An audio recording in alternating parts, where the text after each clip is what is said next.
Perfect. I think we are live now. Okay. Perfect. Hello, everyone, and welcome to today's webinar.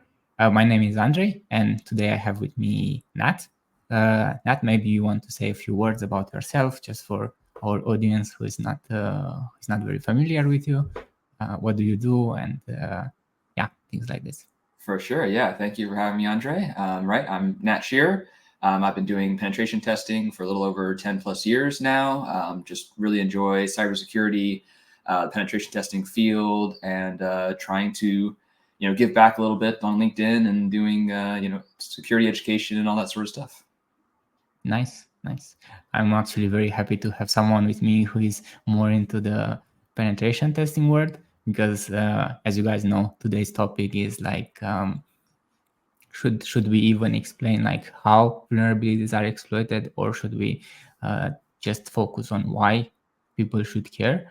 And our main objective today is to understand what is the business impact of the pen test reports and vulnerabilities that we find for the application owners. So yeah, just to get started, and just a very straight question: should we even present how vulnerabilities are exploited in a pen test report, or people just care like why should they fix it? So there is definitely an audience that doesn't care about any of the fluff. They're just, what do I need to fix? I'm going to drill in right to that and just get it fixed, move on to the next thing.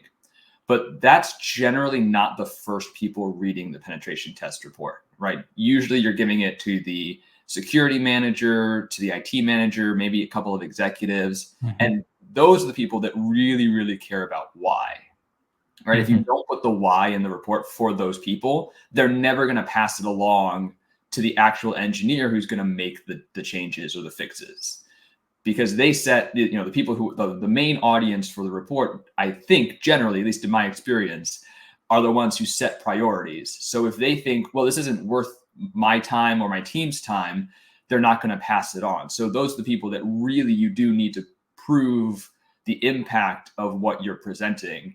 And then it's the next people, the next layer kind of employee that's like, okay, now, these are the configuration changes you actually need to make. Makes sense. So we as pen testers and as cybersecurity consultants should answer two questions: should answer why they should care and how it was done. But I feel like, also from my personal experience and also from what I've seen in the industry, we get to tend like very technical and to explain very detailed, step by step, how it was done, and then just skip the why part. And if we skip that part, things will not get fixed because they don't understand what is the impact.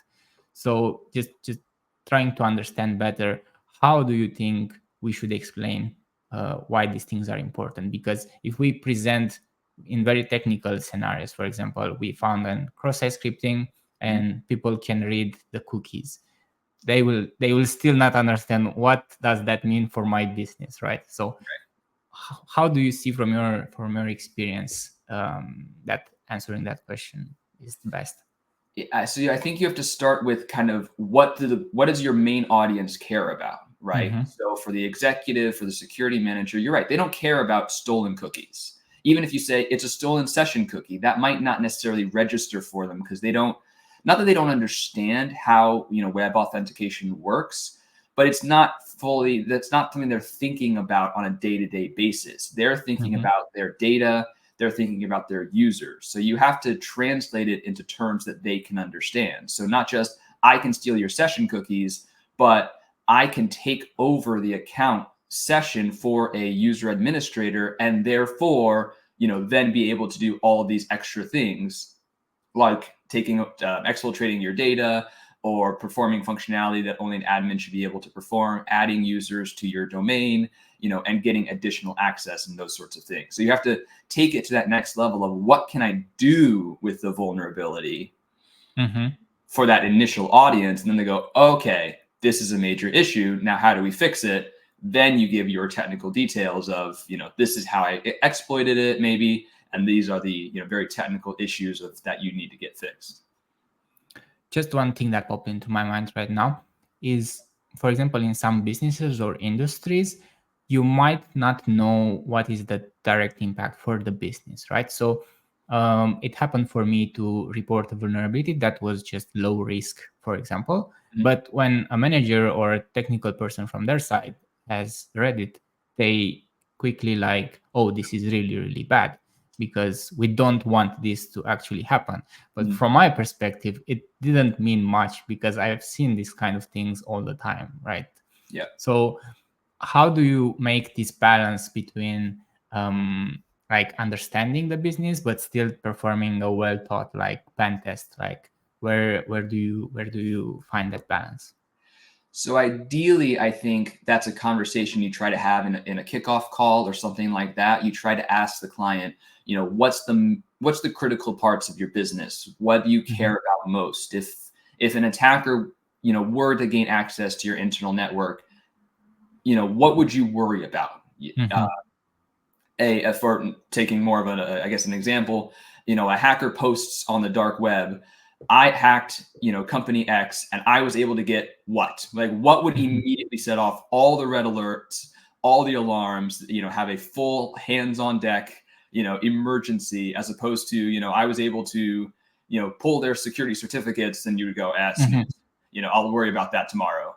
That hopefully is what you're able to have that conversation during a kickoff meeting. Sometimes mhm, it happens, sometimes it doesn't happen. I mean, I've tried to have that conversation sometimes, and the client doesn't know, or at least the people on the meeting, they're not really sure. They say, "Well, we'll get back to you," or whatever, and then they very often let it kind of drop. You get to the report, and then something like that happens where you think it's a lower risk, but it is affecting a critical server or something, very like a point of sale kind of service, right? If it was able mhm, to go mhm, offline or to have a problem, they could be losing, a tremendous amount of business. And as the pen tester, because they didn't have those conversations with you, you don't necessarily, realize that or know. I think, it happens. We try to communicate, we try to understand, and sometimes even the client doesn't understand until, you get to that one point, or you get to that one employee who reads the report and goes, wait a second, this is horrible. So we do what we can. Of course, of course. Well, I really like the question and that you are trying to bring into the conversation with the client, which is Mhm. like, what is the worst thing that could happen? And if you were to get hacked and these things get on the dark web, for example, what are you mostly scared about to be there? And from going through a lot of vulnerabilities through my career and through my pen tests, I've seen that what works best is maybe to try to limit ourselves to the CIA, the confidentiality, integrity, and availability. And this maybe will be high level enough for them to understand the business impact, but it's still related with the findings. Mhm. And maybe what would be your experience with the CIA and explaining the vulnerability in such a way? Yeah, I generally like the CIA, Mm-hmm, right? For anyone listening, confidentiality, integrity, availability. mm-hmm, I think availability is often kind of forgotten about to a certain mm-hmm, extent, partly because pen tests, we really try not to denial of service anything. We're not trying to take anything offline. So anything that affects availability generally just gets we think this is there. We didn't try to exploit it. You should, look into it more, sorts of things. But availability absolutely is also very, very important. Just look at CrowdStrike recently, having an availability exactly. security issue. But yeah, I think generally people understand that triad, those particular issues. So when you tie everything back into those, and very often the CVSS scores are tied into that as well. So it's a good method, I think, for that initial impact discussion. Mm-hmm. But to be fair, kind of once you get to that next layer of, the engineer, now I'm just trying to fix stuff, he doesn't necessarily care, at that point. Mm-hmm. Think at that point is just coming from above him and he knows that this has to be fixed, Right. and yeah, he will just do it because someone told him to do so. Hmm. Another question that just came into my mind, like, I think ideally for people that read pen test reports and get a pen test done for them, they would like to see like the financial damage that can be done to their business, like, because they want to put in balance like what is the risk of this and what if I fix it and what if I don't fix it, like how Hmm. much cost will be for me to fix this thing and how much money will I lose if I don't fix it. And I think they want to put it in balance and see, okay, it's better to fix it or it's better just to leave it this way. And now the golden question is, have you in your career so far found a way to relate our pen test reports or vulnerability somehow to the costs of not fixing it? Not as a pen tester, right? Not as an external consultant coming in and doing a pen test. Generally, I don't have enough access or business awareness in order to make those calculations. I would generally see that or recommend that after the client gets the pen test report, they'd have those discussions internally. I did work about 3.5 years as a kind of in-house penetration tester. So I was kind of splitting my time between the development team and the security team. And there I was very much a part of those conversations, which were fantastic to have. We didn't have quite the robust process to put it in dollar amounts, but we were definitely putting it in kind of high, medium, low, trying to do that risk analysis step to determine what the prioritization is, what issues should be fixed right away or what could wait. What for the development team, right? They're also getting client requests, feature requests, bug reports, all these sorts of things. They're not just sitting around waiting for security to hand them, security vulnerabilities that need to get addressed. So trying to understand, yes, this is a critical issue that anyone on the internet could exploit. This needs to get fixed, right away this week. Drop everything else. It doesn't matter. Or this is a lower risk. It will present some problems, but for sure, fix these, bug reports that are coming from the client. Do this feature from our biggest client first, and then we'll get to these lower risk issues because, of course, we still also need to keep clients happy. So that's, I absolutely want to have those conversations, but as an outside security consultant, like you said, it's sometimes very difficult to truly understand the client's risk. What are the most critical servers or data or whatever it might be? And as a consultant, you might report something lower risk that the client looks at and says, well, yeah, but if you do that, then you have this internal access that the pen tester wouldn't have known about, which leads you down this other rabbit hole into our critical server. So it's something I think is more of an internal discussion. Certainly, I think it'd be amazing to have those, invite your pen tester to that meeting to have those conversations. But I haven't really seen it. I haven't seen it either in my experience. I agree. It could be amazing. The only thing is, I'm wondering how long would such a project take? And at that point, it starts to become more than a pen test and more like let's secure all these kind of things, and is going beyond the scope of a pen test. It probably depends on how robust the risk analysis, risk management process already is, right? If they have a good one, they're able to just take the pen test report and have a quick conversation, right? Compare this, whatever spreadsheet or to the pen test report. If they don't have much of a, risk management process, then it probably would be a bigger project, almost to the point where your pen tester is coming in and performing, full risk analysis for the company, along with then analyzing the pen test findings, which again would be a fantastic service to have. But of course, from the client perspective, is that worth their time and money? Exactly. And you just mentioned in your previous answer regarding the how critical a vulnerability was, and then you were able to decide whether this is critical, drop everything and start to fix it, or this can wait until we implement a new feature. And I think a lot of project owners and whoever reads the report struggle to understand how we rate the severity of a finding, and they maybe don't even care why, and they only focus on this critical scale, like, is it critical, fix it, I don't care why. Do you think, like, taking it to the next level, should we even explain why, or should they just trust the critical scale, like high risk, medium risk, low risk, and then follow this one by one? What's your approach?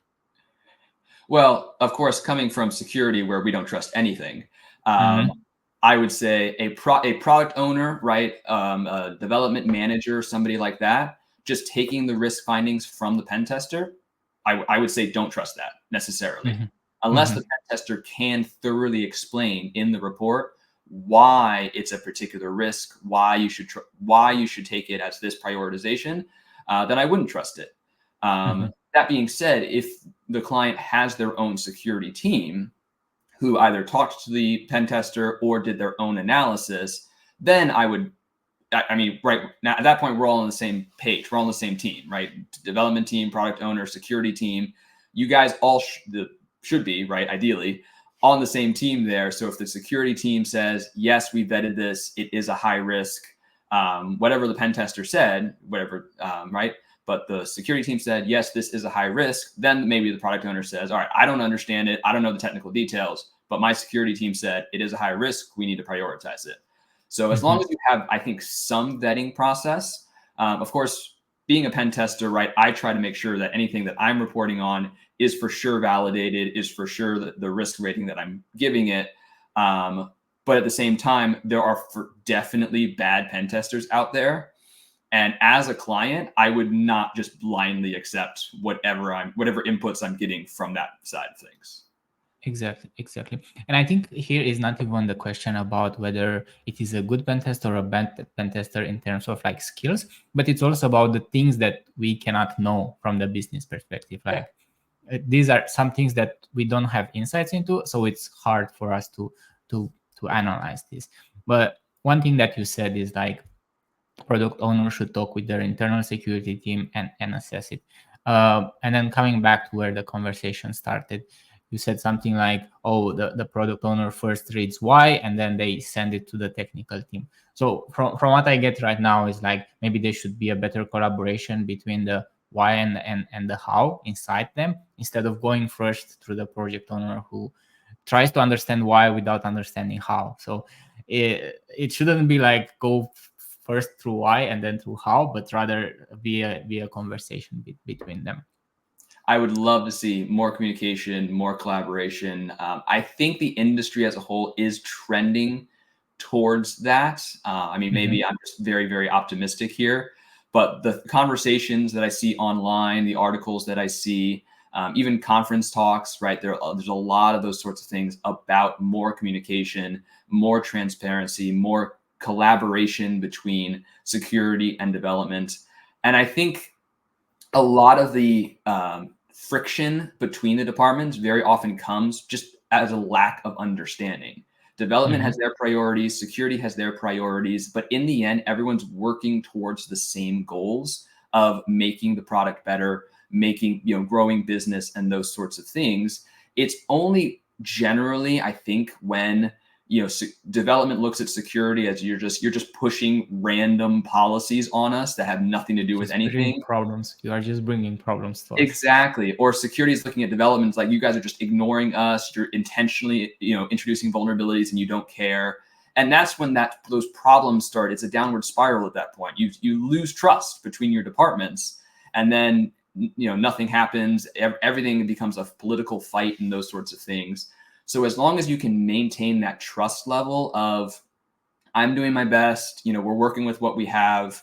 Again, development has their priorities. They're getting bug fixes. They're getting client requests for features. So security, again, is coming in and saying, we want to help you achieve your goals. We just want to achieve them in the most secure manner. Let us help you. And then you get that reciprocal of development saying, I understand. Give us the right priorities, give us the right risk ratings, and we will, cycle this in and all work together, as opposed to that, constant clashing between the departments. I think just coming to what you said, a lot of this miscommunication that is happening between departments is maybe also because developers have no experience at all with security, and security people were never developers by themselves. They never wrote code, so they don't understand. And then the same thing might happen with the project owner who was never a technical person. And then I see conversation also on LinkedIn, as CISO doesn't have to be necessarily a technical person who understands things like networking and all these kind of things. But then if he doesn't understand these kind of things, and I don't mean at TCP level technical stuff, but just an overview, how would someone who is a project owner or CISO or anything like security manager be able to understand the reports when he receives them, right? Yeah, for sure. And that is, you have to build trust somewhere. So if you don't have that trust in your team, if you don't have the technical skills in your team, then you're going to have to probably trust your external pen tester. So hopefully you vetted the vendor very, very well. And now you're working with somebody that you really do trust. Maybe you bring them in for more meetings, more conversations than you might have otherwise, so that you can kind of work through these things. For sure. I mean, you're really opening up a can of worms there with CISO and how technical they have to be. I read a very interesting article that surprised me. It's a couple of years now, I think, but it was saying that employees are happier when their manager could do their job. Okay. As opposed to, when the manager essentially doesn't understand what the employee is doing, and then very often does come in and say, oh yeah, you can just, fix this vulnerability in an hour. Why doesn't it happen? And the developer sitting there going, well, okay, but we have a process, right? And we have a process for a reason. So I don't just, go into production and fix vulnerabilities, because I have to test, I have to write it in development, or, I have to write it in my local station, which then gets pushed up to development, which gets pushed up to testing, which is tested, which then gets pushed into production. Like it's a week process, and involves multiple employees. It's not just an hour of, really, 2 lines of code changes. And then, of course, you have to understand how those 2 lines, affect, downstream things and all those sorts of stuff. And yes, if you've never had development experience, or you've never had a true life cycle experience to understand that, then you're going to think, oh, this is an hour. Why doesn't the developer just do this, quickly during lunch, 30 minutes, just rattle it off, right? Give them an extra cup of coffee or buy pizza for them and fix my vulnerabilities. It doesn't work like that, right? And then of course they're pushing that kind of shortcut, and then somebody does it, breaks in production, and then security is wondering, why are we developing in production, and why don't we have a process to find these things before they get to production? Developers sitting there going, we did. You made us shortcut it. So yes, and that's, again, it comes back to that communication, that collaboration, that trust level, right? Security has to a certain extent, trust that development is doing their best, is working towards fixing these things. And development has to trust that security also is doing their best, and not just pushing random policies, just because to check a box for compliance purposes or something like that. It really should have security practical implications. There should be, like you said, there should be a why for what you're doing. Exactly. And just remembered, I just remember back from when I was a developer, having the same kind of conversation with one of my managers, because they just wanted one of the buttons to do another thing. And they said, but it's just a button on the screen. Why can't you just add the button? It's not like I'm asking you to change everything. But behind the scenes, there were like spaghetti code that I couldn't get my head around it. Yeah. And I can understand, like, from a manager position who maybe doesn't have the technical experience, like there is a vulnerability related with this input box, just remove the input box, but everything behind the scene is still there. We as pen tester can go around it with proxies and so on, and still be able to find the vulnerabilities. And this can come as very frustrating for the developers, because they are being pushed to fix the vulnerability in like half an hour by just removing the box. And we as pen testers come again in a few months, and the vulnerability is still there, right? Right. So yeah, please go on. So I was going to say, again, when you have that collaboration side of things, so something I worked on very heavily when I was a security engineer is, okay, we found an issue. So now the developers are prioritizing that issue, that maybe they can work it into this sprint, maybe they work it into the next. We were, an agile process. So maybe they'll work it into the next sprint, whatever it might be. But in the meantime, is there anything security can do on the back end logs, on the firewall or something like that, to potentially either block that, attack vector before the code gets fixed, or at least be able to alert if the attack vector starts getting exploited. And then you start having that collaboration of, at least we're all working together to resolve the issue, right? Developers can't fix everything the moment you find it. So from security side, what can we do to essentially give development more time? I see. That's a very good point that you have there. And I guess many teams don't even consider like doing work while they have to wait for the development team to fix their stuff. Yeah. But I think we are getting a bit closer to the end of the discussion, and just to try to wrap it up a bit, like what we discussed. So you would say it's both the responsibility of pen testers and consultants to explain better why companies should care about fixing things, but it's also the responsibility of the people who read the report to educate themselves into like why is this important and how they can collaborate internally with their security teams to assess better the risk of the findings, right? Absolutely. As a consultant, I think you craft your report keeping in mind multiple audiences: the audience that's not technical, the audience that is technical, the audience that cares about security, the audience that just wants stuff fixed, right? Exactly. You try to craft the report and your findings for all of them. And then from the client side, for sure, I would say you should not blindly trust, a pen test finding. And you should validate it on your end. You should repeat the process, right? Any pen test finding should have repeatable steps that you recreate, and you should do that 100%. Do it in your own environment, validate that it is a problem, and then prioritize it accordingly. Okay, yeah, it's a pretty good point. One question to end the conversation: what would a company do if they don't have an internal security team to assess it? Like if they just hire someone, but there is no one security related inside their company. There is just the developers and the people who read the report, but they are not technical. How would such a company approach a pen test report? Just approaching the pen test report, again, your pen test findings should have recreatable steps, which you should be able to do, right? Your top developers should be technical enough to do those, or it's a bad pen test report.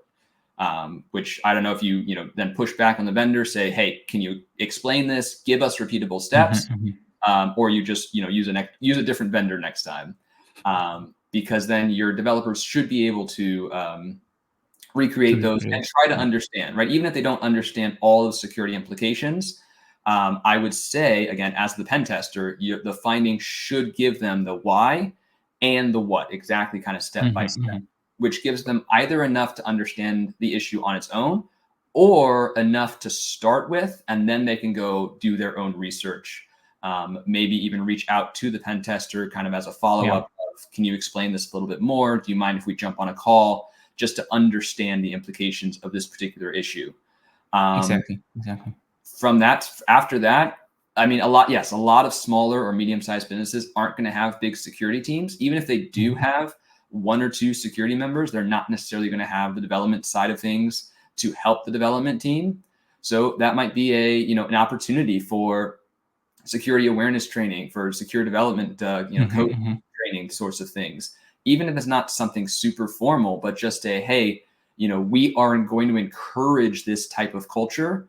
Please, whatever time you have, whatever training time you have, you can, train on, development processes, or you can also train on secure coding processes. And both are super valuable and will, contribute heavily to the company. Yeah, indeed.